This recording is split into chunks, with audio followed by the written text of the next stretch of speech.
জঙ্গিরা যখন গোপালগঞ্জের সাধারণ মানুষের সাথে নানা ধরনের কুকর্মে লিপ্ত হয়েছে, ওখানে গিয়ে বঙ্গবন্ধুর নামে অশ্লীল কথায় স্লোগান দিয়েছে, এবং গোপালগঞ্জবাসী যখন তাদেরকে প্রতিরোধ করতে এসেছে, এই রাজাকারের বাচ্চাদেরকে, এই জঙ্গির বাচ্চাদেরকে, হায়নাদেরকে রক্ষা করতে গোপালগঞ্জবাসীর বুকে এই সেনাবাহিনী গুলি চালিয়েছে। সুতরাং এই হানাদার বাহিনীরা কখনো বাংলাদেশের সেনাবাহিনী হতে পারে না।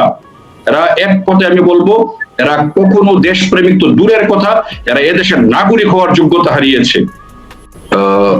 জামাত সেনাবাহিনীর সাথে মুনাফিকি করেছে কিনা সেটা 12 তারিখ দেখতে পাবেন, বা সেনাবাহিনী জামাতের সাথে মুনাফিকি করছে কিনা সেটা আপনারা 12 তারিখ পর্যন্ত ওয়েট করেন, তখন দেখতে পাবেন। তবে বর্তমান পরিস্থিতি পর্যবেক্ষণে যতটুকু বোঝা যাচ্ছে যে বিদেশি প্রভুদের যে ক্রীড়নক হয়ে সেনাবাহিনী যেহেতু কাজ করছে, এবং সেনাবাহিনী সহ বাংলাদেশের সকল প্রশাসনিক যারা স্তরে যারাই আছেন, তারা চাচ্ছে যে আগামী 12 তারিখের মেটিকুলাস দেশ বিক্রির নির্বাচনে তারা বাংলাদেশ বিরোধী, স্বাধীনতা বিরোধী চক্র জামাতে ইসলাম এবং এই যে তাদের যে কিশোর গ্যাং বাহিনী এনসিপি সহ যে তাদের যে 10 দলীয় না 11 দলীয় জোট মৌলবাদী শক্তিকে রাষ্ট্রীয় ক্ষমতায় আনতে।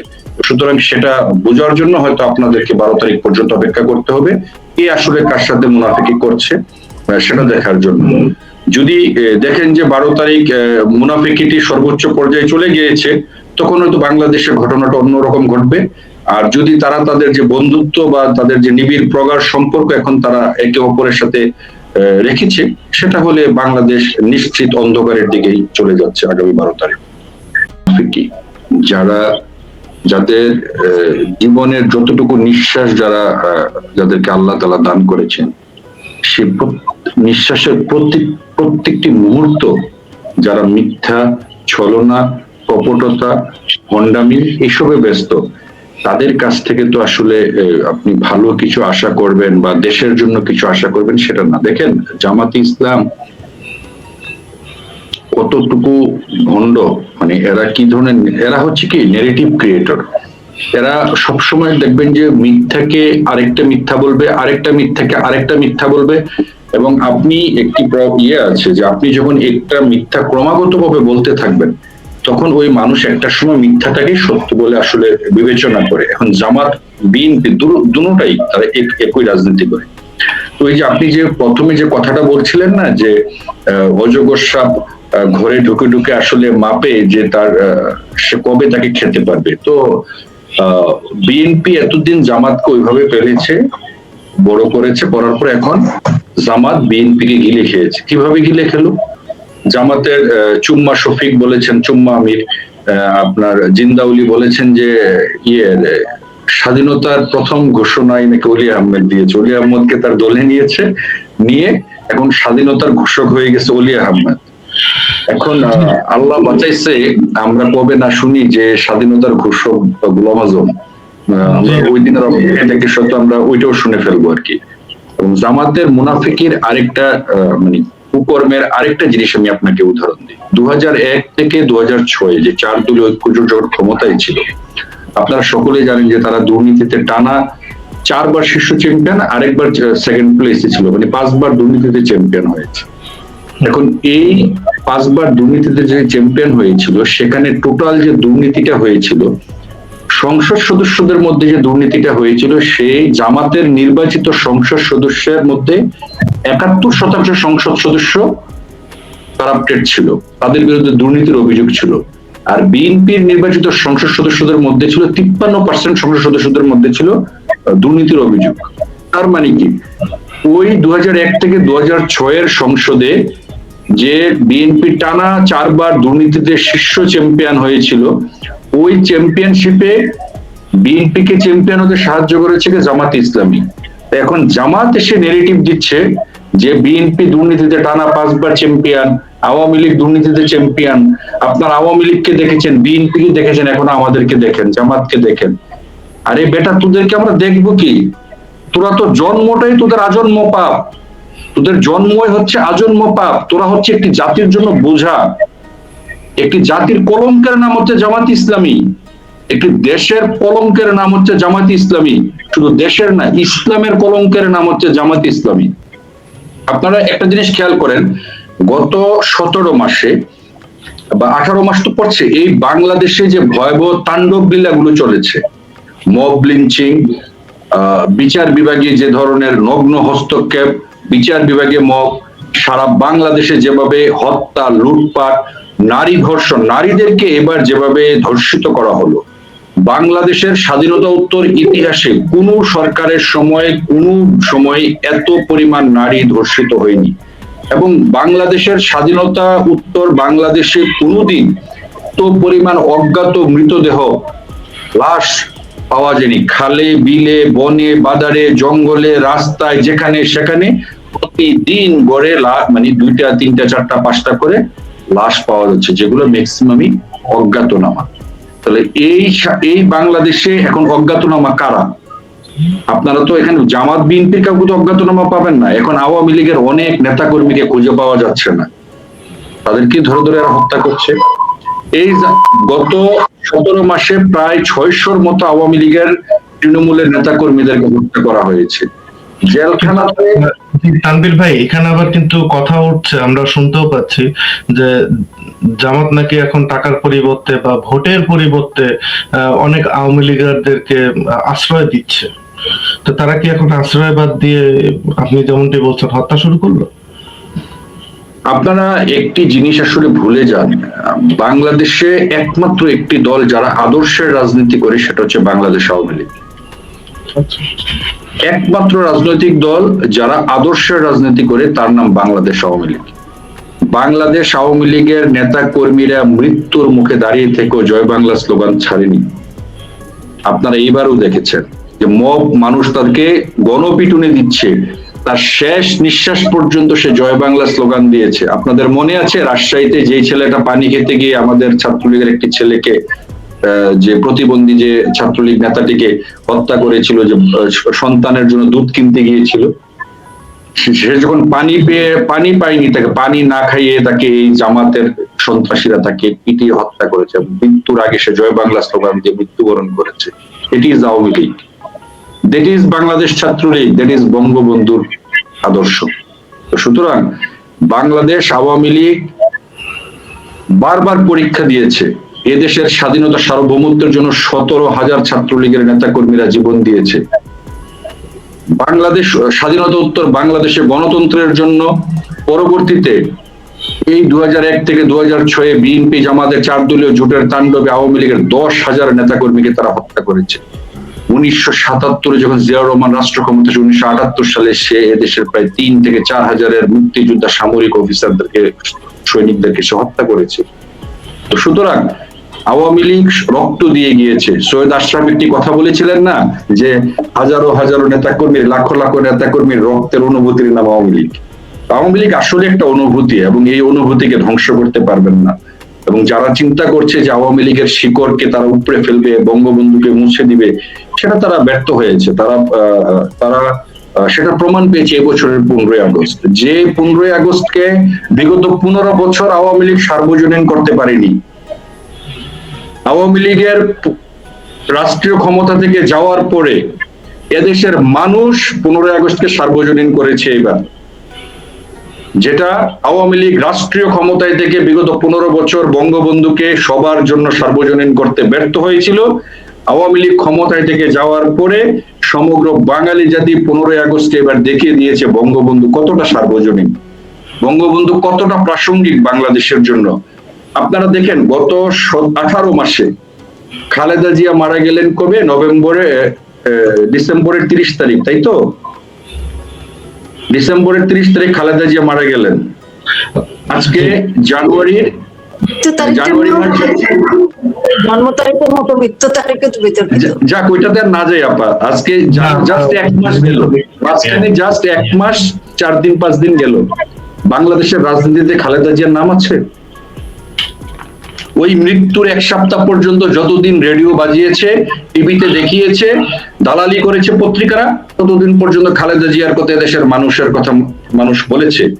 আজকে 1 মাস পরে খালেদা জিয়া বাংলাদেশের রাজনীতিতে অপ্রাসঙ্গিক বিষয়। কারণ খালেদা জিয়া বাংলাদেশের রাজনীতিতে এমন কোনো কিছু ঘটনা ঘটান নাই, বা এমন কোনো পরিবর্তন তিনি এদেশের মানুষকে দিতে পারেননি যার জন্য বাংলাদেশের মানুষ তাকে মনে করবে। কিন্তু যে ব্যক্তিটিকে আপনারা ফেসিস্ট বলে ভারতে মানে তার জীবন রক্ষার্থে যাকে ভারতে স্থানান্তরিত হতে হলো, ফেসিস্ট বলে আপনারা তাকে এই দেশ থেকে আওয়ামী লীগের বিরুদ্ধে আপনারা 17-18 মাস সকল রাজনৈতিক দল, সরকারের সকল মিডিয়া, সকল কি বলবো আপনার কি আইন শৃঙ্খলা বাহিনী সকলে মিলে, এমনকি বিদেশি ভাড়াটি সাংবাদিক, ভাড়াটে মিডিয়া দিয়েও আপনারা যাদেরকে বাংলাদেশের মাটিতে, যাদেরকে জনগণের কাছে আওয়ামী লীগকে আপনারা মুছে দিতে চেয়েছিলেন, এই গত 18 মাস এবার আজকের দিন পর্যন্ত বাংলাদেশের রাজনীতিতে সবচেয়ে প্রাসঙ্গিক যে নামটি, তার নাম বাংলাদেশ আওয়ামী লীগ, এবং যে প্রাসঙ্গিক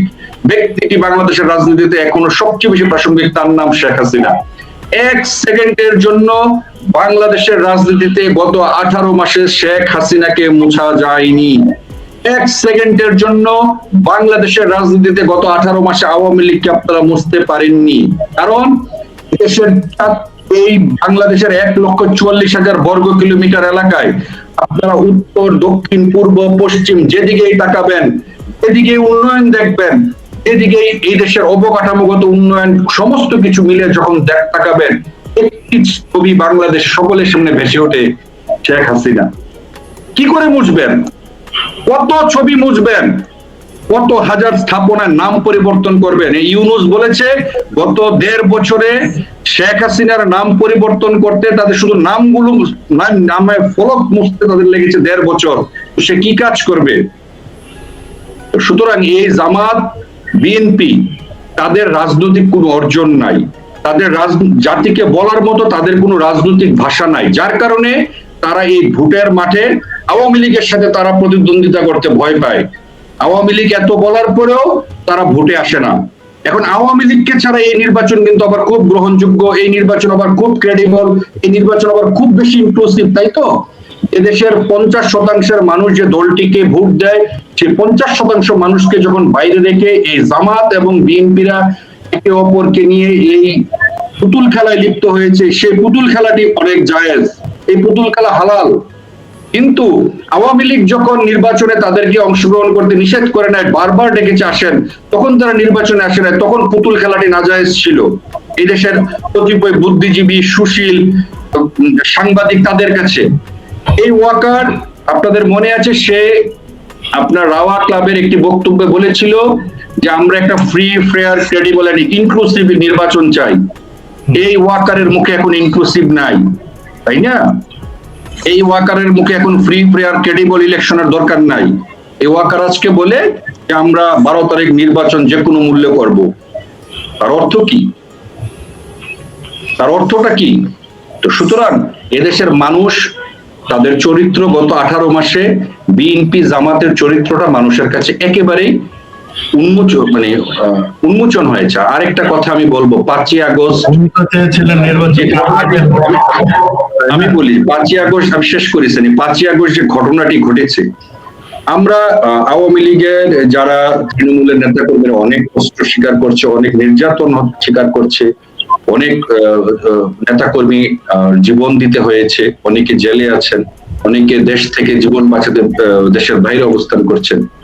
তবু বলবো কি, ওই যে একটি কথা আছে না যে আল্লাহ আজকে তো লাইলাতুল বরাতের রাত, শবে বরাতের রাত, এই পবিত্র রজনীতে একটি কথাই মুসলমানদের উদ্দেশ্যে বলি যে আল্লাহ যা করেন ভালোর জন্য করেন। আমি এই জন্য 5ই আগস্ট ঘটার পর আমি বলছি আলহামদুলিল্লাহ। কেন জানেন?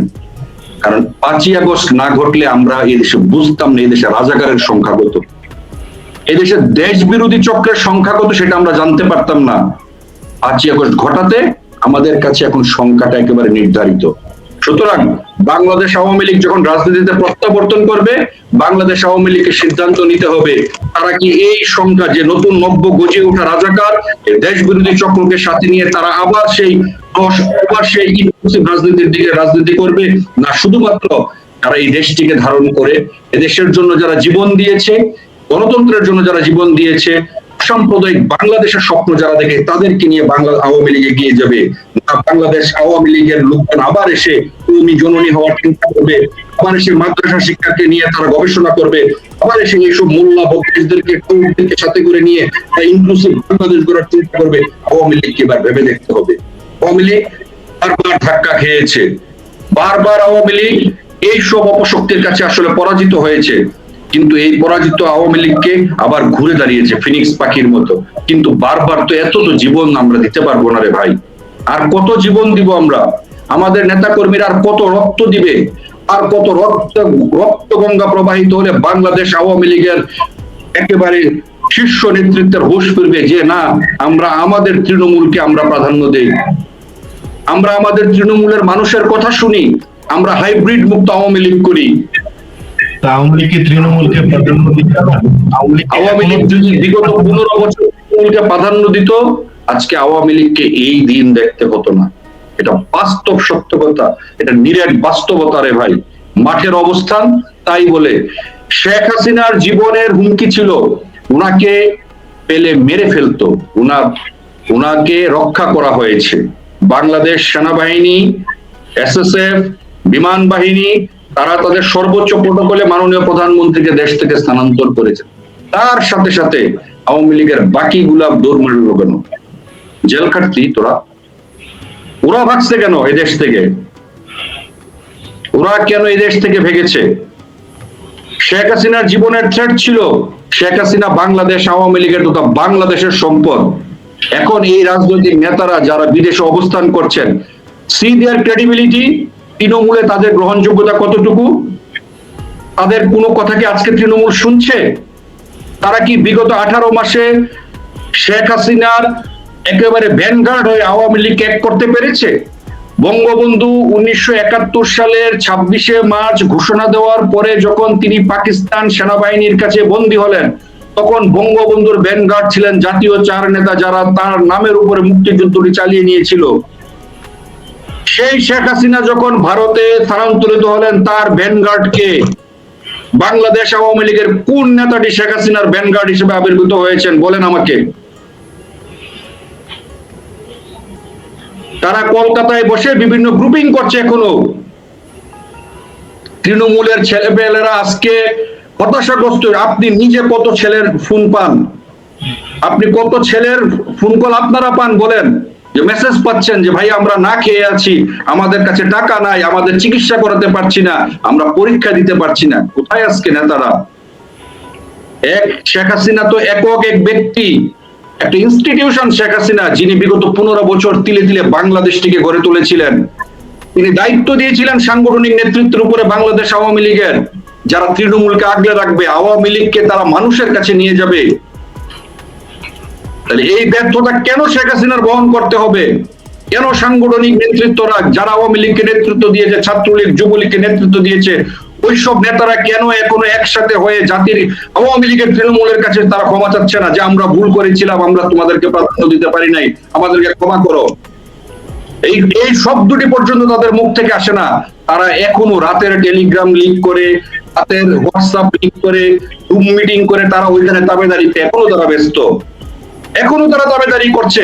রাত পোহালে নির্বাচন, তৃণমূল দিশেহারা, কোনো দিক নির্দেশনা নাই যে মানুষগুলো কি করবে। এদের মুখ থেকে কোনো নেই। দেশে বিদেশে বিভিন্ন জায়গাতে রাতের অন্ধকারে টেলিগ্রাম লিগে কথা বলে, হোয়াটসঅ্যাপ লিগে কথা বলে, তৃণমূলের কাছে কোনো নির্দেশনা নাই। শেখ হাসিনা সারা বাংলাদেশ চষে বেড়াচ্ছেন, সকলের সাথে কথা বলছেন, তৃণমূলের সাথে কথা বলছেন, প্রত্যেকটি সংসদীয় আসনে কথা বলছেন, যারা নির্যাতিত নিপীড়িত তাদের সাথে কথা বলছেন। আজকে দেখেন বাংলাদেশ আওয়ামী লীগের ফেস একটাই, শেখ হাসিনা। তৃণমূলের কাছে গ্রহণযোগ্য ফেস একটাই, শেখ হাসিনা। শুধু বাংলাদেশ আওয়ামী লীগ নয়, সমগ্র বাংলাদেশের জনগণের কাছে একটাই গ্রহণযোগ্য ফেস, তার নাম শেখ হাসিনা। এখানে আপনি অন্য নেতাদের আনেন, তার নিচে একজনকে বাংলাদেশের মানুষ গ্রহণ করবে না, তৃণমূল গ্রহণ করবে না। লিখিত নেন আমাদের কাছ থেকে, আমাদের কাছ থেকে লিখিত নেন। শেখ হাসিনা ছাড়া কাউকে আওয়ামী লীগের তৃণমূল বাংলাদেশের জনগণ বিশ্বাস করে না। যারা শেখ হাসিনার দুঃসময়ে, আওয়ামী লীগের দুঃসময়ে তৃণমূলকে মাঠে রেখে, তৃণমূলের নেতা কর্মীদেরকে এই নির্যাতনের মধ্যে রেখে, যারা তাদের জীবন বাঁচানোর জন্য নিজেদের পরিবার পরিজনকে নিয়ে তারা বিদেশে গিয়েছে। ওই আওয়ামী লীগের তো 135 জন এমপি জেলে আছে, তারা তো দেশ ছেড়ে পালাই নাই। আওয়ামী লীগের অনেক নেতা কর্মীরা বাংলাদেশে এখনো আছে, তারা তো বাংলাদেশ থেকে যায়নি। তাহলে যখন শেখ হাসিনার তাদেরকে প্রয়োজন, যখন শেখ হাসিনার ভ্যানগার্ড হিসেবে তাদের আবির্ভূত হওয়ার কথা, যখন তৃণমূলকে সম্পৃক্ত করে সমগ্র নেতারা এক হয়ে একটি বাঁশির সুরে যাদেরকে জাগরিত হওয়ার কথা, তারা সকলে আলাদা আলাদা বাঁশি নিয়ে ঘুরছে, তারা সকলে আলাদা আলাদা বাঁশি বাজাচ্ছে। তৃণমূল কার বাঁশি শুনবে? সুতরাং আমি মনে করি এই দেশটিকে বাঁচাতে হলে ঐক্যবদ্ধ আওয়ামী লীগের কোনো বিকল্প নেই। সকলেই জানে আওয়ামী লীগ যখন ঐক্যবদ্ধ হয়, আওয়ামী লীগকে কেউ হারাতে পারে না। তাই আমরা যারা আমাদের আওয়ামী লীগের নেতারা যদি আমাদের আজকে অনুষ্ঠানটি দেখে থাকেন, আপনাদের কাছে আমরা বিনয়ের সঙ্গে অনুরোধ করছি, এই দেশকে বাঁচাতে, এদেশের মানুষকে বাঁচাতে, বাংলাদেশের স্বাধীনতা সার্বভৌমত্বকে বাঁচাতে, তৃণমূলের জীবন রক্ষার্থে আপনারা দয়া করে আপনাদের এই সকল প্রকার বিভাজনের রাজনীতি বন্ধ করে আপনারা জননেত্রী শেখ হাসিনার নেতৃত্বে এক এবং ঐক্যবদ্ধ আওয়ামী লীগ হন। এবং দয়া করে বিএনপির মতো আপনারা ম্যাডাম লীগ এবং ভাইয়া লীগ বানাবেন না। বিএনপি যেমন ম্যাডাম দল এবং ভাইয়া দল বানিয়েছিল, আপনারা দয়া করে আপা দল এবং ভাগিনা দল বানাবে, ভাগিনা লীগ বানাবেন না। সজীব ওয়াজেদ জয় যিনি কথা বলেন, শেখ হাসিনা তাকে যা বলতে বলেন তিনি হয়তো সেটাই বলেন। আপনারা একটা জিনিস মনে রাখবেন, মা ছেলের মধ্যে কোনো প্রকার বিভাজনের রাজনীতি নতুন করে তৈরি করবেন না। কারণ সজীব ওয়াজেদ জয় কি বলবেন না বলবেন শেখ হাসিনা সেটা জানেন। আপনারা দয়া করে নতুন করে আবার কোন ইজম তৈরি করে আওয়ামী লীগকে বিভাজিত করবেন না। আজকে ঐক্যবদ্ধ হন, ঐক্যবদ্ধ না হলে আমরা এই অপশক্তির বিরুদ্ধে দাঁড়াতে পারবো না। আপনারা যদি ঐক্যবদ্ধ হন, আপনাদের নেতৃত্বে সমগ্র বাংলাদেশ ঐক্যবদ্ধ হবে। সুতরাং আপনারা এই সব ইজম গ্রুপিং, আপনাদের ট্যাগিং এগুলো বন্ধ করুন। 15-16 বছর দলটাকে নষ্ট করেছেন, আর করবেন না। আপনারা এখন এগুলো বাদ দিয়ে শেখ হাসিনার নেতৃত্বে একক নেতৃত্ব ঐক্যবদ্ধ হয়ে দেশটিকে বাঁচান। ধন্যবাদ। তানভীর ভাই, অনেক ধন্যবাদ। আমরা অনুষ্ঠানের একেবারে শেষ পর্যায়ে। আমি চলে যাচ্ছি ডক্টর অ্যাডভোকেট নাজমা কাউসারের কাছে। আশা করি শুনতে পাচ্ছেন আমাকে। হ্যাঁ, শুনতে পাচ্ছি। জি, আমাদের আজকের যে শিরোনাম, আমরা একটু শিরোনামে ফিরে আসি। তা হচ্ছে যে আপনি হয়তোবা জানেন, তো জামাত এছাড়াও তারা প্রকাশ করেছেন যে তাদের প্রধান নেতৃত্বে কখনোই নারীরা আসবেন না। কিন্তু আমাদের দেশের শতকরায় আমরা যদি হিসাব করি, আমরা 51% আমাদের নারী, এবং তারা একটি অর্থনীতিতে তারা একটি উল্লেখযোগ্য অবদান রাখছেন। তো তারা যদি তো এই সব কিছু নিয়ে তো আবার সবকিছু দেখা, আবার তাদের পক্ষ থেকেও বলা হয়েছে যে তারা একটি প্রগতিশীলতার দিকে যাচ্ছে, তারা আধুনিকভাবে দেশ চালাবেন। তো আপনি কি মনে করেন যে হঠাৎ যদি এখন নারী জামাতে যদি প্রধান পর্যায়ে যদি কোনো নারী নেতৃত্ব আসে, এটা কি সম্ভব? আপনি কি মনে করেন? আচ্ছা, এর বাইরে গিয়ে আপনার ধন্যবাদ। আপনার প্রশ্নের বাইরে গিয়ে আমি একটা কথা বলতে চাচ্ছি।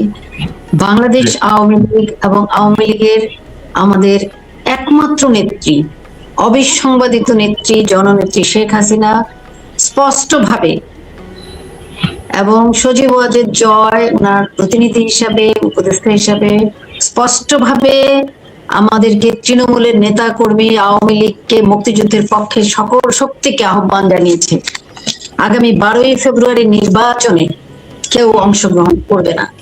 সংবিধান বিরোধী, দেশ বিরোধী, স্বাধীনতার সার্বভৌমত্ব বিরোধী এই নির্বাচন, মুক্তিযুদ্ধের পক্ষের কোন শক্তি ভোট কেন্দ্রে যাবে না। নির্দেশনা অত্যন্ত পরিষ্কার, নেত্রীর বক্তব্য অত্যন্ত ক্লিয়ার। নেত্রী বলেছেন ইট ইজ ক্লিয়ার, কেউ ভোট দিতে যাবে না। এই নিয়ে কোনো বিভ্রান্তির কোনো অবকাশ নেই। আর আপনি যে প্রশ্নটা করলেন, আমি মনে করি বাংলাদেশের স্বাধীনতা বিরোধী এই চক্র, যারা 54 বছরেও যাদের চরিত্রের কোনো পরিবর্তন ঘটেনি, এই জামাতে ইসলামের রাজনীতির কোনো করার কোনো অধিকারই নেই। সুতরাং তারা কি বললো, কি করলো, কি তাদের নীতি, এই নিয়ে আমাদের মাথা ঘামানোটা খুব বেশি জরুরি। না, আমরা যেমনটি দেখছি যে যেমন ঋতুর পরিবর্তন হয়, তো প্রয়োজনে তারা তাদের দল পরিবর্তন করে। তো এখন যদি এই আধুনিক রাজনীতি করার ক্ষেত্রে যদি তারা এখন একটা নারী নেতৃত্ব নিয়ে আসে, এটা কি সম্ভব না? আপনি কি মনে করেন? আসবে না, ওরা তো বলতে চাচ্ছে, ইসলামের অপব্যাখ্যা করে বলতে চাচ্ছে যে ইসলামে নারী নেতৃত্ব নিষিদ্ধ, কিন্তু কোরআন শরীফের কোথাও কোনো আয়াতে লেখা নেই যে নারী নেতৃত্ব হারাম। আর এরা তো মুনাফিক, মিথ্যাবাদী। এদের চরিত্র হচ্ছে এরা খুনি, এরা ধোঁকাবাজ, এরা ধর্ষক, এরা লুণ্ঠনকারী, এরা অগ্নিসংযোগকারী, এরা মুনাফিক, এরা প্রতি মুহূর্তে কথার পরিবর্তন ঘটায়। এরা যখন বেগম খালেদা জিয়া নেতৃত্বে যখন ঐক্যবদ্ধভাবে সরকার গঠন করেছিল, তাদের জোট যখন 4 দলীয় জোটের সরকার ছিল, তখন তারা কিভাবে নারী নেতৃত্ব মেনে নিয়েছিল? তো এদের কথার সাথে কাজের কোনো মিল নেই। এরা যখন যেটা হাওয়া বুঝে কথা বলে, এরা যেদিকে বৃষ্টি সেদিকে ছাতা ধরে, এবং ওদের নিজেদের চরিত্র কিন্তু বদলায় না, চরিত্র কিন্তু একই এবং অভিনয়ই থাকে। আচ্ছা, মানুষকে ধোকা দেয়। সুতরাং আমরা নারী সংগঠনের যিনি প্রধান, তিনিও কিন্তু বলেছেন যে আমরা ওটা মেনে নিয়েছি। ঠিক, আমরা অনুষ্ঠানের একেবারে শেষ পর্যায়ে। তো আপনার কাছে আমার যে শেষ প্রশ্নটি তা হচ্ছে, আমরা খেয়াল করছি যে আসন্ন নির্বাচনে বিএনপির প্রার্থীও অনেক কম। তো বিএনপির নারী প্রার্থী অনেক কম। তো বিএনপিতে নারী প্রার্থী কম হওয়ার কারণ কি খালেদা জিয়ার মৃত্যু? সেটিও ঠিক না। বিএনপি তো আসলে অনেকটা ছায়া ধরে হাঁটে। তো বিএনপি হচ্ছে জামাতের ছায়াকে অনুসরণ করে, প্রকাশ্যে এরা না বলতে পারলে ওই ছায়াটাকেই তারা অনুসরণ করে করে হাঁটে, এবং সেই ছায়া ধরে হাঁটতে হাঁটতে গিয়ে আজকে বাংলাদেশে গভীর খাদের কিনারে নিয়ে এসেছে বিএনপি, এবং নিজেও দাঁড়িয়ে গেছে খাদের কিনারে। তাদের এই দলটি নিজের অস্তিত্ব বিপন্ন করে একটা ভয়ঙ্কর রকম একটা পরিস্থিতি তৈরি করেছে নিজেদের জন্য, দেশের জন্য, দেশের স্বাধীনতা সার্বভৌমত্বের জন্য। এবং আমরা বিশ্বাস করি বাংলাদেশ আওয়ামী লীগ ঘুরে দাঁড়াবে, মুক্তিযুদ্ধের পক্ষে শক্তি ঘুরে দাঁড়াবে, এই বাংলাদেশকে স্বাধীনতা বিরোধী শক্তিদের জিম্মি দশা থেকে অবশ্যই বাংলাদেশের লক্ষ লক্ষ কোটি মুক্তিযুদ্ধের পক্ষের মানুষ এই বাংলাদেশকে উদ্ধার করবে। এবং সেদিন বাংলাদেশ আওয়ামী লীগ এবং মুক্তিযুদ্ধের পক্ষের মানুষদেরকে স্পষ্ট সিদ্ধান্ত নিতে হবে, এই স্বাধীনতা বিরোধী চক্র এই বাংলাদেশে নিষিদ্ধ করতেই হবে তাদেরকে। তাদের রাজনীতি করার কোনো অধিকার তাদের থাকতে পারে না। আজকে একটা জিনিস দেখেন, ভয়ঙ্কর ভাবে যে কাজগুলি চলছে, সেখানে জামাত বিএনপি কিন্তু একত্রিত ভাবে করছে। একজন মানুষ শুধুমাত্র বঙ্গবন্ধুকে সমর্থন করে বলে, জয় বাংলা স্লোগান দিয়েছে বলে, অথবা মুক্তিযুদ্ধের পক্ষের মানুষ বলে, বা কোনো এক সময় সাবেক ছাত্রলীগের নেতা ছিল বলে, অথবা সাবেক যুবলীগের নেতা ছিল বলে তাদেরকে যেভাবে মব সৃষ্টি করে যেভাবে আক্রান্ত করা হচ্ছে, সেখানে দেখেন কত রকমের বাণিজ্য চলছে। প্রথমত হলো, তুমি যদি এত লক্ষ টাকা দাও তাহলে তোমাকে আর আক্রান্ত করা হবে না, তোমার বাড়ি ঘর আক্রান্ত হবে না। সেখানে এক ধরনের টাকা খেলা চলছে, বাণিজ্য করছে চাপ দিয়ে। যে টাকা না দিতে পারছে তাকে মব করে নিয়ে পুলিশের হাতে তুলে দিচ্ছে। আরেকটি হচ্ছে মব করে নিয়ে তুলে নিয়ে নিজেরা আটকে রাখছে, আটকে রেখে তারা বলছে তুমি এত লক্ষ টাকা দেবে, 10 লাখ 20 লাখ টাকা দিবে, তাহলে তোমাকে আর কোনো মামলায় দেবো না, থানায় দেবো। তো যে পরিবারটির সামর্থ্য আছে সে টাকা দিয়ে ছুটিয়ে নিতে পারছে, তাদের সংখ্যা যদিও খুব কম, আর বাকিদেরকে মব করে আবার থানায় দিচ্ছে। থানা আবার আরেক চোট করছে মামলা দিয়ে, তারপর আবার আরেকটা বাণিজ্য হচ্ছে যে চার্জশিট হবে না। এরা বাড়িতে বাড়িতে গিয়ে জামাতের লোকেরা তাই বলছে, আমরা আপনাদেরকে রক্ষা করবো, এই বিএনপির লোকেরা তাই করছে যে ঠিক আছে টাকা দেন, আপনার ছেলের বিরুদ্ধে কিংবা আপনার স্বামীর বিরুদ্ধে চার্জশিট হবে না। আরেকটি হচ্ছে জামিন হয়েছে কিন্তু বেরোতে পারবে না, আবার জেলখানায় জেল গেটে আবার দেখে অজ্ঞাতনামা আসামির মুখে ঢুকাবে। সেখানেও জেলাররা সহ এরা বাণিজ্য করছে যে এত লক্ষ টাকা দিতে হবে, 5 লাখ 10 লাখ 20 লাখ টাকা দিতে হবে, তাহলে আবার অন্য কোনো মামলায় আর আরিজ দেওয়া হবে।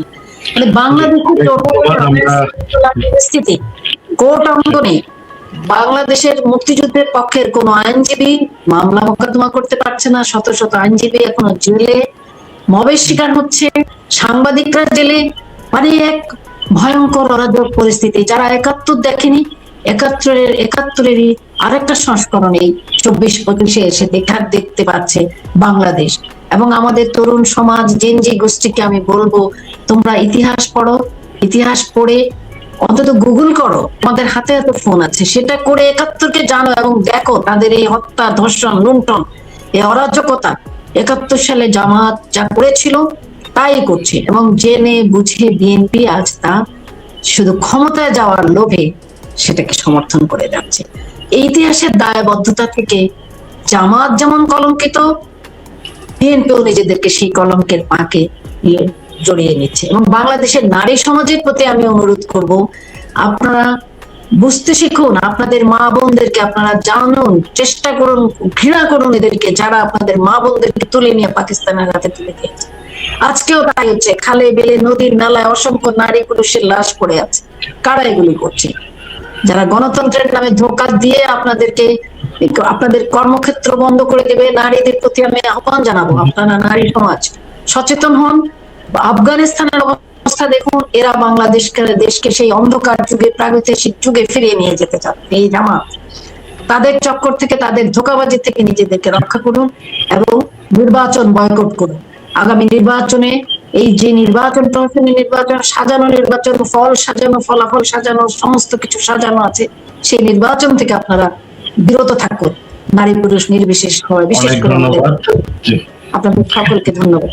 জয় বাংলা। অনেক ধন্যবাদ আপনাকে। আমি আমাদের অনুষ্ঠানটি শেষ পর্যায়ে, তারপর একটি শেষ প্রশ্ন তানভীর ভাইকে না করেই পারছি না।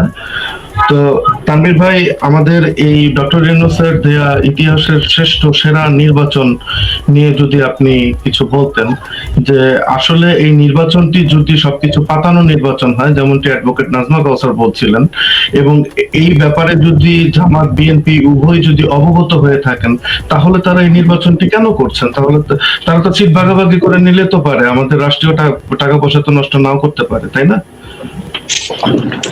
আমাদের অনুষ্ঠানটি যারা দেখছেন এবং পরবর্তীতে যারা দেখবেন, আমি সকলের উদ্দেশ্যে আজকে বলছি, বাংলাদেশ এক গভীর সংকটে। এই দেশটিকে বাঁচাতে হলে আমার আপনার সকলকে এগিয়ে আসতে হবে।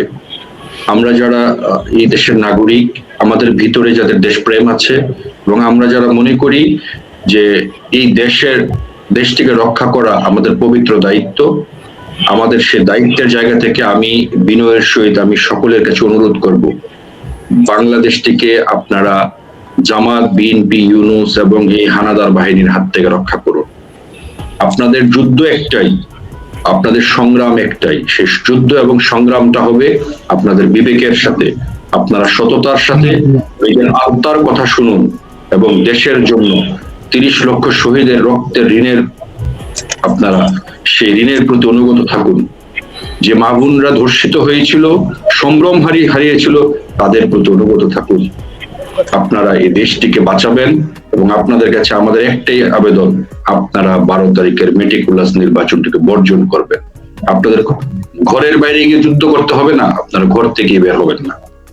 আপনারা সবাই যার যার ঘরে অবস্থান করুন, নিরাপদ স্থানে অবস্থান করুন। কেউ যদি আপনাদেরকে আক্রমণ করতে আসে, ভোট কেন্দ্রে জোর করে নিতে আসে, আপনারা আশেপাশের সকলে মিলে ওই ভোট চোরদেরকে, ওই দালালদেরকে, দেশ বিরোধী চক্রদেরকে আপনারা প্রতিহত করুন। তাদেরকে যেখানেই পাবেন সেখানে প্রতিহত করুন। আপনার ভোট, আপনার ইচ্ছা, আপনি ইচ্ছে হলে দিবেন, না হলে দিবেন না, কিন্তু আপনার 12 তারিখের ভোট বর্জন পৃথিবীর ইতিহাসের একটি অবিস্মরণীয় ঘটনা হয়ে থাকবে। কারণ আপনার ওই দিনের সিদ্ধান্ত বাংলাদেশকে রক্ষা করবে তাবেদারি রাষ্ট্র হতে। আপনাদের ওই দিনের সিদ্ধান্ত বাংলাদেশকে বাঁচাবে হায়েনাদের হাত থেকে। আপনাদের ওই দিনের সিদ্ধান্ত বাংলাদেশকে বাঁচাবে একটি মৌলবাদী রাষ্ট্রের তকমা হতে। সুতরাং আমি নারী পুরুষ সকলেই যে যেখানে আছেন, মুক্তিকামী সকল মানুষের কাছে উদাত্ত আহ্বান জানাবো, দেশের স্বার্থে অন্তত একটা দিন আপনাদের দেশপ্রেমটা আপনারা জাহির করুন। সে 12 তারিখ জীবন যদি দিতেও হয়, জীবনের মায়া ত্যাগ করে হলো ওই দিন ওই ভোটটিকে বর্জন করুন। আপনারা মনে রাখবেন, আপনারা সংখ্যায় যখন অধিক হবেন, কেউ আপনাদের কিছু করতে পারবে না। সুতরাং সত্যের সাথে থাকুন, দেশের স্বার্থে থাকুন, দেশের জন্য কাজ করুন, দেশটিকে বাঁচান। এই দেশের জন্য আপনাদের অনেক প্রয়োজন। এদেশের মানুষ যদি আপনারা হয়ে থাকেন, দেশের প্রতি যদি দায়বদ্ধতা থেকে থাকে, ওই একটি দিন বাংলাদেশকে দিন, একটি দিন বাংলাদেশকে দিন। আপনাদের ওই একদিনের ভোট বর্জন বিশ্বের কাছে এটা প্রতিষ্ঠিত হবে। এই গত 18 মাস বাংলাদেশটিকে যারা খামচে ধরেছে, তারা সকলে দেশ বিরোধী চক্র, তারা সকলে বাংলাদেশকে বিক্রি করতে চায়, নারীকে ঘরে বন্দি করতে চায়, বাংলাদেশকে বন্দি করতে চায়।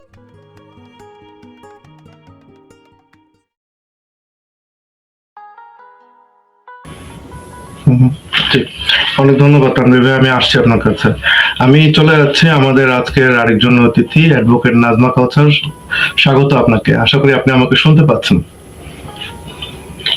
হ্যাঁ, শুনতে পাচ্ছি। আমি হয়তোবা ইতিমধ্যে শুনতে পেয়েছেন যে আমাদের জামাতের আমিরের একটি অ্যাকাউন্ট, সোশ্যাল মিডিয়ার একটি অ্যাকাউন্ট হ্যাক করা হয়েছে, এবং সেই আদলেই আজ আমরা আমাদের শিরোনামটি নিয়েছি। তো আবার তারা সেখান থেকে তারাই বিবৃতি দিয়েছে, এবং তাদের এই বিবৃতি নিয়ে অনেকেই আমাদের দেশের অনেক বুদ্ধিজীবী আছেন, তারা বিশ্লেষণ করেছেন, অবশ্যই আপনি তা শুনেছেন। তো আপনি এক কথায় কি মনে করেন যে জামাতের যারা বট বাহিনী হিসাবে কাজ করে, তারা কি জামাতের চাইতেও কি তারা মৌলবাদী? যে বর্তমান জামাত যখন বলছে এখন যে তারা একটি প্রগতিশীল বা তারা একটু আধুনিক জামাত হতে চায় বা আধুনিক নিয়মে তারা দেশ চালাবে, তখনই জামাতের আমিরের সম্বন্ধে এরকম একটি আঘাত আসতেছে, এবং তাদেরই হতে পারে তাদেরই বট বাহিনী বা যে কোনো একটি বট বাহিনীর মাধ্যমে। তো এটা ঠিক এই সময়টা কেন হচ্ছে? এটা যদি তাদের বট বাহিনীর মধ্যে থেকে হয়, তাহলে কি তাদের বট বাহিনীরা তাদের চেয়েও বেশি মৌলবাদী? আপনি কি মনে করেন? ধন্যবাদ খালিদ, এবং আমাদের দর্শকদের প্রতিও ধন্যবাদ এবং শুভেচ্ছা। বাংলাদেশ আজ গভীর অন্ধকারে নিমজ্জিত। দখলদার একটি জঙ্গি বাহিনী, স্বাধীনতা বিরোধী চক্র অত্যন্ত সুকৌশলে মেটিকুলাস ডিজাইনের মাধ্যমে বাংলাদেশকে দখল করেছে। আজকে জঙ্গি চক্রের হাতে, জামাত, পাকিস্তানি দোসর দালালদের হাতে আজ বাংলাদেশ জিম্মি। আসলে জামাতের চরিত্র যদি বলেন, এরা এক এবং অভিন্ন। ৭১ তাদের চরিত্র যা ছিল, আজকে 54 বছর পরে একই চরিত্র তাদের, কোনো পরিবর্তন তাদের চরিত্রে আসলে ঘটেনি। এরা মাঝে মাঝে যেটা করে, তারা আসলে আধুনিকতার ছল দেখায়, কিন্তু অ্যাকচুয়ালি তারা এখনো বাংলাদেশকে নিয়ে যেতে চায় সেই প্রাগৈতিহাসিক যুগে। সেই অন্ধকার পিছন দিকে হেঁটে নিয়ে যেতে চাচ্ছে বাংলাদেশটাকে। আবার তারা সমস্ত এরা কিছু কিছু জিনিস, কিছু কিছু সাবজেক্ট তারা করে কি জাস্ট টেস্ট কেস হিসেবে মাঠে ছাড়ে।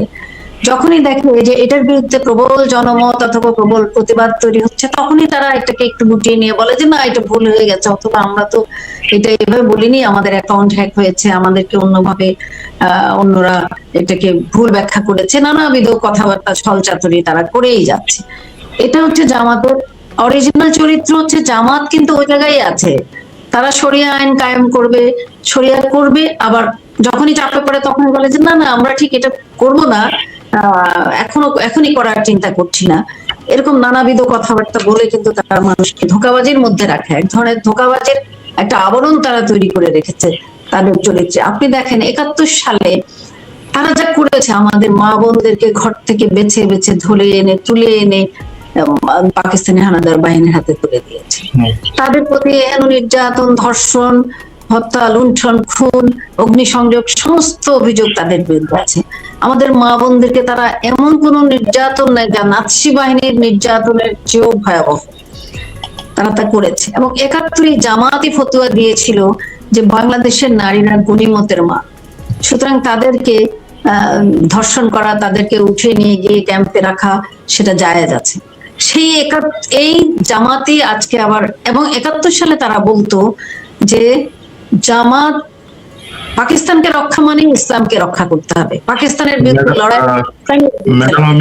ম্যাডাম আমি আপনার সাথে যুক্ত করে দিই, সম্প্রতি এই কথা আমরা শুনতে পেয়েছি যে আওয়ামী লীগের নেতা কর্মীরা যারা চলে গিয়েছেন, তাদের স্ত্রী, তাদের সবকিছু সম্প্রতি তারা আবার বলেছে আওয়ামী লীগের নেতারা যারা দেশ ত্যাগ করেছে তাদের স্ত্রী কন্যারা ঠিক একইভাবে গনিমতের মাল, এবং তাদের প্রতি তাদের হক আছে।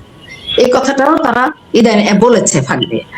এবং দেখেন তারা একইভাবে আবার বলে যাচ্ছে নারীদের অসম্মান করে। কখনো বলছে নারীদের কর্মক্ষেত্রে না যাওয়া এটাই উত্তম, কখনো বলছে তাদের কর্মঘণ্টা কমিয়ে দেব, কখনো বলছে তারা অবকাশে থাকবেন, তারা ঘরেই শোভাবর্ধন করবেন, এবং তারা মানে তাদের তরুণ সমাজকে উৎসাহিত করছে এটা বলে যে আপনারা মানে কর্মজীবী চাকর না এনে স্ত্রী আনেন যারা ঘরেই থাকবে, অর্থাৎ নারীদের কর্মের বিরুদ্ধে তারা, শিক্ষার বিরুদ্ধে তারা। এবং তারা দেখেন একই স্টাইলে বলছে এখন জামাতের বিরুদ্ধে কথা বলা মানে আল্লাহর বিরুদ্ধে কথা বলা, জামাতের বিরুদ্ধে কথা মানে ইসলামের বিরুদ্ধে কথা বলা। ওনারা আল্লাহ আইন কায়েম করবে, আল্লাহ আইন কায়েম করার জন্য ওনাদেরকে অধিকারটা দিল কে? এবং ওনাদের কোনো কর্মকাণ্ডকে আদৌ ইসলামের পক্ষে গিয়েছে? এখন সর্বশেষ ওনারা যে কথাটি বলেছে, ওনার অ্যাকাউন্ট হ্যাক হয়েছে, এই নিয়ে অনেক আইটি বিশেষজ্ঞ কথা বলেছেন। অ্যাকাউন্ট হ্যাক হয়েছে, কিন্তু ওনার পাসওয়ার্ডটি চেঞ্জ হয় নাই। কয়েক ঘন্টা পরেই উনি আবার সেম পাসওয়ার্ড দিয়েই আবার ওখানে কাজ করছেন। নানাবিধ কাহিনী, এগুলি আসলে টেস্ট কেস, এগুলি আসলে ওরা যা করবে নিজের অজান্তে মাঝে মাঝে এই কথাগুলি বেরিয়ে যায় তাদের ভিতর থেকে। মোনাফিকের চরিত্র হলো এরকমই, যখন মানে অনেকগুলো মিথ্যা কথাকে লুকিয়ে রাখতে চায়, একদিন হঠাৎ করে একটি সত্যি কথা কিন্তু বেরিয়েই যায় তাদের মুখ দিয়ে। তো জামাত তো দেশের ছল চাতুরি নোংরামি যত রকম অপকর্মের জন্য গত 54 বছরে তাদেরকে কেউ ছাড়িয়ে যেতে পারে। এবং যে দেশে জামাত নামক দলটি আছে সে দেশে আসলে ইবলিস শয়তানও কোথায় মেনে যায়, ইবলিস শয়তানের আর দরকার পড়ে না। যারা ক্ষমতাকে দখল করে আজকে অত্যন্ত সুপরিকল্পিত ভাবে তারা এই বাংলাদেশকে যেভাবে যে পথে নিয়ে যেতে চাচ্ছে, আফগানিস্তান বানাতে চাচ্ছে, মেয়েদেরকে ঘরের ভিতরে অন্তরীণ রাখতে চাচ্ছে, নারীদের অধিকার ক্ষুণ্ণ করতে চাচ্ছে, আবার তারা গণতন্ত্রের কথা বলছে।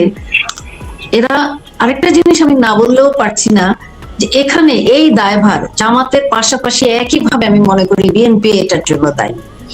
বিএনপি বিগত 40 বছরে তাদের রাজনীতিতে আপনি দেখেন, তারা প্রত্যক্ষ পরোক্ষ ভাবে জোট বেঁধে সবসময় তাদের আশ্রয় প্রশ্রয়ে জামাত আজকের এই বাংলাদেশে। এরা জামাত কুচক্রী চক্র তাদের একটি অংশ সেনাবাহিনীর ভিতরে ষড়যন্ত্র করে ডলারের বিনিময়ে, স্পষ্ট কথায় ডলারের বিনিময়ে বাংলাদেশটাকে বিক্রি করে দিয়েছে।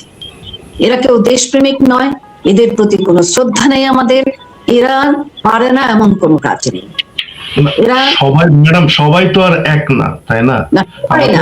সেনাবাহিনীর মধ্যে হইতে পারে একজন দুইজন হতে পারে, ভুল করতে পারে, তো সেটা তো তারা নিজেরা শুধরিয়ে নিতে পারে, তাই না? আপনি কি মনে করেন? না তো তারা তো তাদের 50 বছরের পরিকল্পনা, জামাতের আমির বলেছিল, গোলাম আজম যখন বেঁচে ছিল বলেছিল যে 50-60 বছরের মধ্যে আমরা ক্ষমতা দখল করব, এবং এক্স্যাক্টলি তাই দেখা যাচ্ছে। 54 বছরের মাথায় এসে তারা একটা হত্যা ষড়যন্ত্রের মাধ্যমে দেশটাকে অগ্নিসংযোগ করে, লুণ্ঠন করে, দেশের সম্পদ জ্বালিয়ে পুড়িয়ে একটা মানুষের জনগণকে ধোঁকাবাজির মধ্যে ফেলে আন্দোলনের নামে তারা নিজেরা মানুষ খুন করে শেখ হাসিনা সরকারের বিরুদ্ধে, মাননীয় প্রধানমন্ত্রী শেখ হাসিনা সরকারের বিরুদ্ধে মানুষের আবেগকে কাজে লাগিয়ে তৃতীয় পক্ষ দিয়ে তাদের স্নাইপার শুটারদের দিয়ে আন্দোলন করে দেশটাকে তারা দখল করেছে। আন্দোলনের নামে আসলে তারা দেশটাকে দখল করেছে। তখনই তো বুঝতে পারা যাচ্ছে, যখন কোন দেশপ্রেমিক শক্তি দেশের যা রাষ্ট্রীয় সম্পদ ধ্বংস, গণভবন পার্লামেন্ট ভবন ধ্বংস করে লুণ্ঠন করে যে আন্দোলনের কথা বলে, সেটা আসলে আন্দোলন নয়।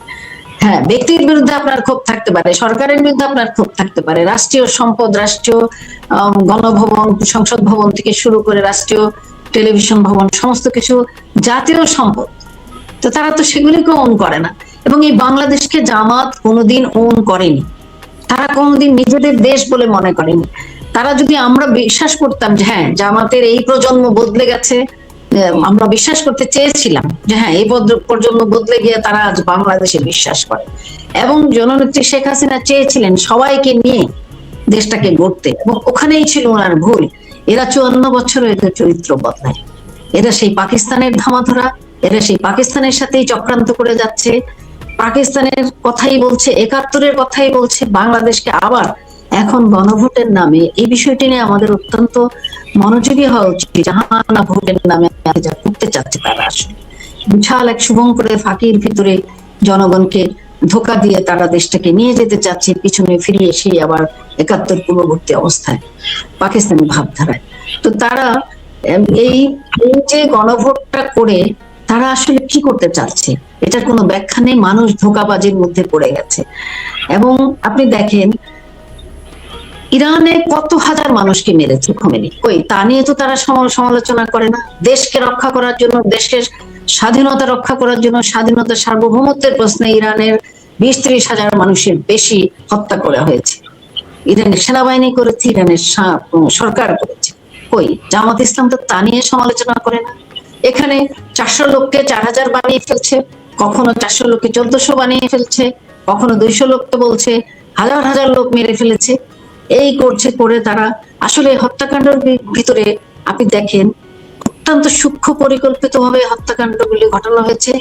একটি জিনিস খেয়াল করেন, যতগুলো হত্যা মামলা হয়েছে, হাজার হাজার আওয়ামী লীগের নেতাকর্মী, সহযোগী সংগঠনের নেতাকর্মী, ছাত্রলীগের নেতাকর্মী, আইনজীবী, সাংবাদিক, পেশাজীবী, শিক্ষক সকলের বিরুদ্ধে হাজার হাজার মামলা হয়েছে, কিন্তু একটি মৃতদেহেরও পোস্টমর্টেম সঠিকভাবে করা হয়। শুধুমাত্র আবু সাইদের পোস্টমর্টেম করা হয়েছে, যেখানে স্পষ্ট বলা হয়েছে কোনো গুলিতে সে নিহত হয়, মাথায় আঘাতজনিত কারণে তার মৃত্যু হয়েছে। তা আপনি দেখেন জামাত বিএনপি একই চক্র, এরা আসলে মুদ্রার এপিট আর ওপিট। আচ্ছা, বিএনপি আজকে পাতানো খেলা খেলছে নির্বাচনের। আপনারা দেখবেন এই 12 তারিখে নির্বাচন হয়ে যাওয়ার পরে দেখবেন যে এরা একত্রে জাতীয় সরকার গঠন করবে অথবা ঐক্যমতের সরকার গঠন করবে। ঝুলন্ত পার্লামেন্ট হলে তো করবেই, তা না হলেও দেখবেন এরা ঐক্যমতের ভিত্তিতে দেশটাকে দখলে রাখতে চেষ্টা করবে। আজকে যদি আওয়ামী লীগ মাঠে থাকতো তাহলে দেখতেন যে এরা আবার ঐক্যজোট করে, জামাত বিএনপি ঐক্যজোট করে ইলেকশন করতো। যেহেতু আওয়ামী লীগ নাই, সারা বিশ্বকে দেখাতে হবে যে হ্যাঁ আমরা ইলেকশন হচ্ছে, সবাই অংশগ্রহণ করছে, এবং ঠিক সেই কারণেই জামাত আলাদা ইলেকশন করছে, বিএনপি আলাদা ইলেকশন করছে। এখন যা দেখছেন এটা জাস্ট পাতানো খেলা, পাতানো খেলাই করে যাচ্ছে। আপনি এই সরকার টোটালি সাংবিধানিকভাবে অবৈধ। এই নির্বাচন আমাদের বাংলাদেশের সংবিধানের সাথে, এই গণভোট সংবিধানের সাথে সম্পূর্ণভাবে সাংঘর্ষিক এবং সংবিধান বিরোধী। এই কেয়ারটেকার গভর্নমেন্ট বলেন আর এই ইন্টারিম গভর্নমেন্ট যা তারা বলছে, তো অন্তর্বর্তীকালীন সরকারের আসলে গণভোট করার কোনো অধিকার থাকে না। আমাদের সংবিধানের 142 ধারায় কিন্তু স্পষ্ট করে বলা আছে, আপনি যদি সংবিধান সংশোধন পরিবর্তন করতে চান তাহলে 142 ধারা অনুযায়ী সংসদের 2/3 সদস্যদের ভোটে আপনি সংবিধান সংশোধন করতে পারেন। কিন্তু এরা এখন যেটা করছে, প্রকাশ্যে বলছে, দেখেন কত সূক্ষ্ম শয়তানি এই জামাতের এবং বিএনপি সেটাকে ছায় দিয়ে এই বাংলাদেশকে ধ্বংস করার, বাংলাদেশের মুক্তিযুদ্ধের চেতনার উজ্জীবিত এবং বাংলাদেশে 30 লক্ষ শহীদের রক্ত রঞ্জিত সংবিধানকে পরিবর্তন করার খেলায় বিএনপিও নেমেছে। আপনি দেখেন তারা বলছে ত্রয়োদশ জাতীয় সংসদ নির্বাচন, কিন্তু আসলে এটি যদি তাই হয়, ত্রয়োদশ জাতীয় সংসদ নির্বাচন বেশ ভালো কথা, সংসদ সদস্য নির্বাচিত হবে, তাহলে কেন বলা হচ্ছে 170 দিন 180 দিন এটা এরা কাজ করবে গণপরিষদ সদস্য হিসাবে? তো গণপরিষদের জন্য কি বাংলাদেশের জনগণ ভোট দিচ্ছে? গণপরিষদ তৈরি করার ম্যান্ডেট তাদেরকে কে দিবে? তারপরে এখন আবার বলছে 270 দিন, অর্থাৎ 9 মাস সংস্কারের কাজ হবে। নির্বাচন হওয়ার পরে গণপরিষদ আসবে এবং 180 দিন পরে অটোমেটিক্যালি তাদের এই জুলাই সনদ পাশ বলিয়া গণ্য হইবে এবং 270 দিন পর্যন্ত ওনারা সংস্কার কাজ করিবেন। তাহলে যারা পার্লামেন্ট সদস্য নির্বাচিত হবেন আগামী 12 তারিখে যদি নির্বাচন হয়, তাহলে তাদের দায়িত্ব কোথায়? তাদের সংসদ কোথায়? না, তাদের কাজটা কি তাহলে? জনগণ জানে, জনগণকে তারা বলেছে যে এখন নির্বাচনটা হচ্ছে আসলে গণপরিষদ। আপনারা যারা সিনিয়র আছেন, আপনারা যারা ইতিহাসের বিষয়ে, রাজনীতি বিষয়ে সচেতন, আপনারা জানেন যে 1970 সালে যে নির্বাচন হয়েছিল সেখানে 2 ধরনের সদস্য ছিল। একটা হচ্ছে গণপরিষদ সদস্য এমএনএ ছিলেন যারা পাকিস্তানের সংবিধান প্রণয়ন করবেন, আরেকটি ছিল এমএনএ এমপিএ, তাদের সদস্য যারা সংসদ সদস্য হিসাবে কাজ করবেন। তো একইভাবে এরা কিন্তু এখন যে নির্বাচনটা করছে সেখানে ইনারা নির্বাচিত হয়ে গিয়ে, সংসদ সদস্য যারা নির্বাচিত হবেন তেনারা গিয়ে সবাই গণপরিষদ সদস্য হয়ে যাবেন এবং ওনারা প্রায় 8 মাস 9 মাসের চক্করে ফেলে দিচ্ছে এখন বলছে, কিন্তু সেটা কতদিন কত বছরে গিয়ে দাঁড়াবে সেটা একমাত্র আল্লাহ পাক বলতে পারে। মানে আমরা কি ধরে নিতে পারি যে আপনি গন্ধ পাচ্ছেন সেই পাকিস্তানের একটা প্রেসক্রিপশন এখানে? হ্যাঁ, এবং গণপরিষদ মানে হচ্ছে নতুন সংবিধান লেখা, সংবিধান পরিবর্তন নয়। এবং আমি জানি না বিএনপি নেতৃবৃন্দ ইতিহাসের এই দায়ভার থেকে মুক্তি পাবেন কিনা কোনোদিন। ওনারা এই জুলাই সনদে স্বাক্ষর করেছেন, যখন হাঁ ভোট 5% লোকও যদি যায় ভোট কেন্দ্রে, 10% লোকও যদি যায়, হাঁ ভোটে জয়যুক্ত তারা দেখাবে। তাদের ষড়যন্ত্রের সাজানো নাটকের মাধ্যমে, নির্বাচনের মাধ্যমে। এবং তখন যখন তারা পার্লামেন্টে যাবে, যদি ধরে নেন মেজরিটি ভোট নিয়ে বিএনপি জিতেছে, তারপরেও এরা বলবে যে আপনারা তো signatory, one of the signatory গণভোটের, মানে আপনার কি বলে এটাকে, জুলাই সনদে। তো জুলাই সনদে তো স্পষ্টভাবে বলা আছে এটি কাজ করবে আগে গণপরিষদ হিসাবে, উচ্চকক্ষ নিম্নকক্ষ নির্বাচিত হবে, সেখানে চাইলে ভোটের বাইরেও, নির্বাচিতদের বাইরেও কাউকে কাউকে তাদের প্রতিনিধি নিয়োগ করা যাবে উচ্চকক্ষে। তো উচ্চকক্ষ সবসময় খবরদারি করবে সংসদের প্রতি, এবং বিএনপি চাইলেও তখন যারা নির্বাচনে জিতবে, বিএনপি জিতুক আর যারাই জিতুক, তারা তো সেদিন ক্ষমতা আর নিতে পারবে না, তাদের হাতে ক্ষমতা হস্তান্তর করা হবে না। এই সংস্কারের নামে আবার দীর্ঘদিন ধরে সংস্কার করা হবে, এবং বাংলাদেশের এই মহান মুক্তিযুদ্ধের মাধ্যমে অর্জিত সংবিধানকে বদলে ফেলাটাই হলো তাদের, বাতিল করাটাই হলো তাদের মূল লক্ষ্য। তারা অনেক ধন্যবাদ, আমি আসছি আপনার কাছে। কোন একটি সংবিধানে যাবে, এটা কি বাংলাদেশের জনগণ জানে? অবশ্যই আমি আসছি আপনার কাছে, অনেক ধন্যবাদ। আমি এখন একটু দৃষ্টি আকর্ষণ করছি আমাদের তানভীর ভাই। তানভীর ভাই আশা করি শুনতে পাচ্ছেন আমাকে। তানভীর ভাই, যেমনটি অ্যাডভোকেট নাজমা কাউসারও বলছিলেন যে আমাদের সাবেক প্রধানমন্ত্রী শেখ হাসিনা, উনি চেয়েছিলেন সবাইকে নিয়ে একসাথে এগিয়ে যেতে। এই জন্য উনি যারা স্বাধীনতার বিপক্ষের বা পক্ষে সবাইকে নিয়ে একসাথে উনি এগিয়ে যেতে চেয়েছিলেন, এই জন্য সবাইকে তিনি সুযোগ দিয়েছিলেন। তো এখন যেমনটি উনি আরো বললেন যে কিন্তু এই সুযোগটা দেয়া তার ভুল হয়েছিল, কিন্তু আমরা তো এইভাবে বিশ্বাস করতে পারি না যে চোরের ছেলে চোর হবে, ডাকাতের ছেলে ডাকাত হবে। তো সেখানে আসলে কি ভুল করাটা আমাদের প্রাক্তন প্রধানমন্ত্রী শেখ হাসিনার ভুল হয়েছিল কিনা? মাননীয় প্রধানমন্ত্রী একটু বৃহত্তর পার্সপেক্টিভ থেকে চিন্তা করেছিলেন যে দেশে যাতে আর বিভাজনটা না হয়। এখন যাদের রন্ধ্রে রন্ধ্রে মুনাফিকের নাম, বাংলাদেশের স্বাধীনতা পূর্ব বাংলাদেশ থেকে স্বাধীনতা উত্তর বাংলাদেশ সবসময় জামাত বিতর্কিত চরিত্র, এবং বাংলাদেশ এবং বাংলাদেশের জনগণের সাথে তারা মুনাফিকি কার্যক্রমে ব্যস্ত। সেটা পূর্ব পাকিস্তান আমলেও করেছে, এবং জামাত জন্মের সাথেই তাদের মুনাফিকি শব্দটা তাদের সাথে ওতপ্রোতভাবে জড়িত। জামাতের রাজনীতিটা হচ্ছে গুপ্ত রাজনীতি, অপরাজনীতি, এবং যখন থেকে বাংলাদেশ ডিজিটালাইজেশনের যুগে প্রবেশ করলো, মাননীয় প্রধানমন্ত্রী শেখ হাসিনার হাত ধরে বাংলাদেশ যখন ডিজিটাল বাংলাদেশে পরিণত হলো, তার সবচেয়ে বেশি সুবিধা গ্রহণ করেছিল এই জামাত শিবির। কারণ জামাত শিবিরের আপনারা দেখবেন বর্তমানে বাংলাদেশের 70% স্কুল, কলেজ, প্রাইভেট বিশ্ববিদ্যালয় বলেন, মেডিকেল ইনস্টিটিউশনস গুলো বলেন, মেডিকেল কলেজেস, হাসপাতাল, ডায়াগনস্টিক সেন্টার্স এন্ড এভরিথিং, বিশেষ করে ডেভেলপমেন্ট সেক্টর, এগুলো সব জামাতে নিয়ন্ত্রণ। এবং বিগত 15 বছর গুপ্ত বাহিনী হিসেবে তাদের নাম পরিবর্তন করে, কৌশলগত পরিবর্তন করে কতিপয়, আমি বলবো যে এখানে আওয়ামী লীগের নামধারী হাইব্রিড নেতাদের লুঙ্গির নিচে আশ্রয় নিয়ে তারা তাদের কার্যক্রম চালিয়ে গিয়েছে, এবং তারা কিন্তু কখনো থেমে থাকেনি। এই জামাত তারা যেটা করেছে বিগত 15-16 বছরে, তারা একটা বিশাল বট বাহিনী তৈরি করতে পেরেছে। এবং আপনারা আশ্চর্য হবেন যে জামাত কিন্তু তাদের প্রতি মাসে এই বট বাহিনীর পিছনে 5 থেকে 10 কোটি টাকা ব্যয় করে থাকে, শুধুমাত্র সোশ্যাল প্ল্যাটফর্মে যারা এগুলো নিয়ে কাজ করে। এবং তারা কিন্তু স্যালারিড, তাদেরকে অনেককে জামাত বেতন দিয়ে পালে।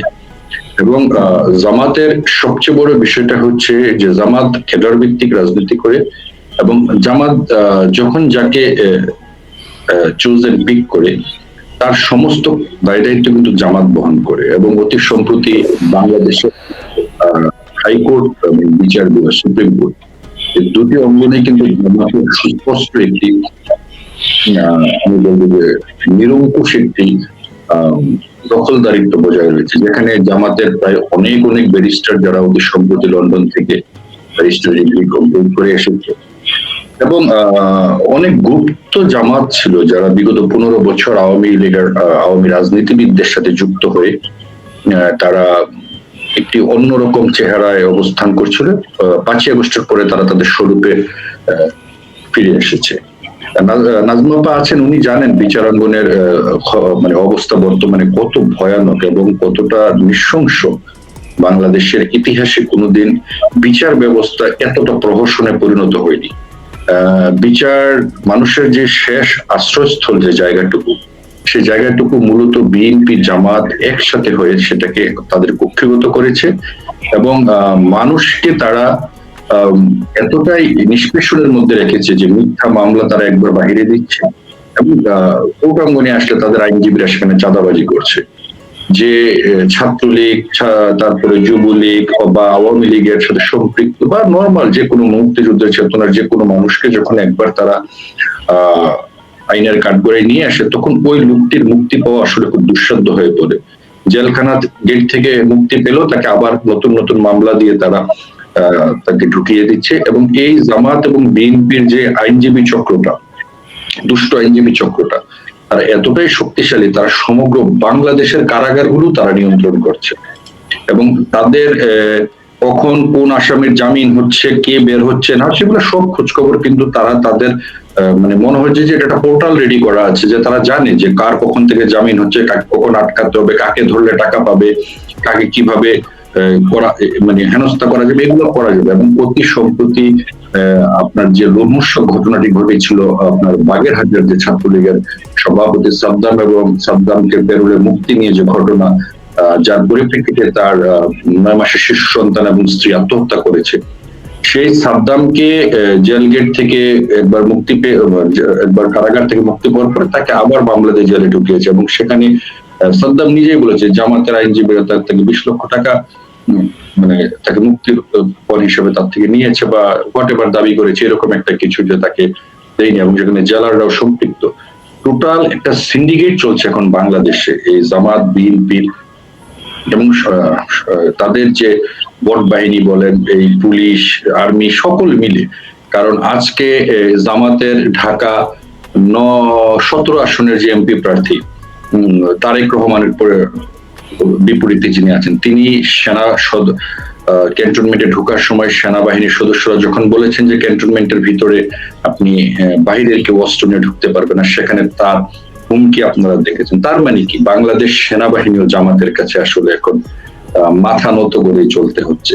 তো এটা আমাদের জন্য আসলে লজ্জার। এর চেয়ে মানে জঘন্যতম মানে অপরাধ বা এর চেয়ে জঘন্যতম কাজ স্বাধীন বাংলাদেশে আমাদের দেখতে হবে। সেটা একজন মুক্তিযুদ্ধের সপক্ষের মানুষ হিসেবে আমরা আসলে মানে এতটাই লজ্জিত যে আমাদের এই মুক্তিযুদ্ধের মাধ্যমে জন্ম নেওয়া সেনাবাহিনী, অবশ্য তারা তো বরাবরই মানে রাজাকারের চরিত্রে তারা আছে, কারণ যারা জাতির জন্য হত্যা করতে পারে তাদের কাছ থেকে দেশপ্রেম আশা করা যায় না।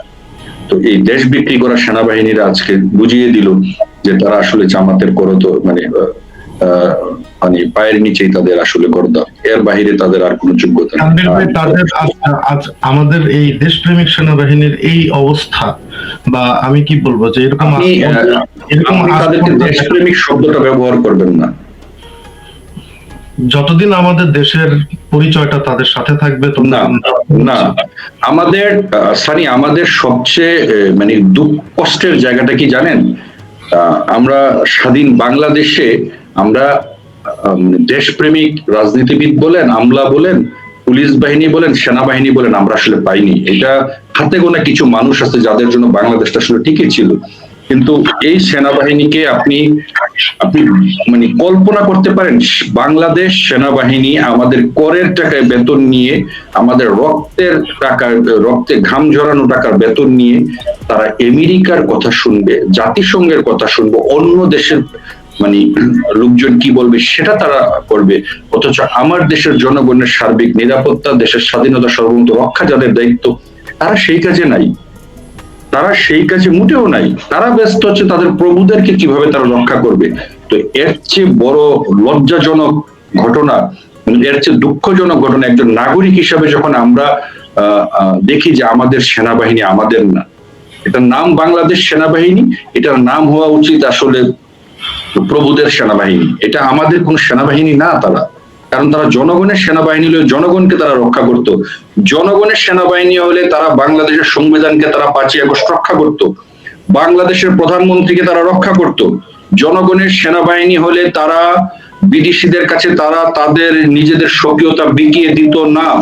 তারা যদি জনগণের সেনাবাহিনী হতো, তারা বিগত 5ই আগস্ট যে জঙ্গি হামলাটি বাংলাদেশে সংঘটিত হয়েছিল, সেই জঙ্গিদের বিরুদ্ধে তারা কঠোর অবস্থান গ্রহণ করত। সেটা তো তারা করেনি। তারা কঠোর অবস্থান গ্রহণ করেছে কোথায়?